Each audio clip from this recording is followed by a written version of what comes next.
In this video, I'm going to show you how you can easily change your name or photo in iMessage. Be sure to watch the video to the very end so you don't make any mistakes, and of course do not forget to like this video and subscribe to my channel.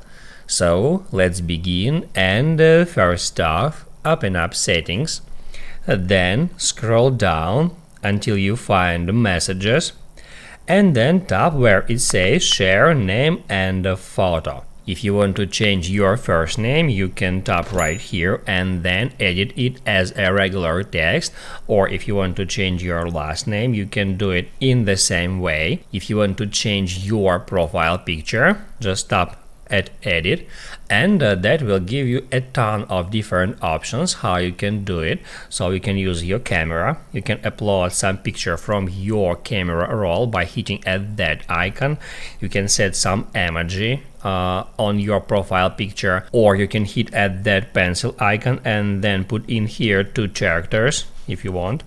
Also, you can scroll down and select one of that memojis. You can hit at see more to expand that list of memojis, and also you can select any picture from that big list. Let me pick that one.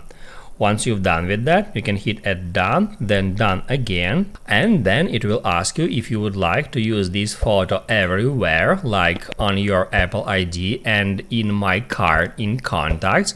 If you wish, you can hit at use. Now you can write down in the comments below if you have any questions about the tutorial, and also do not forget to like this video and subscribe to my channel.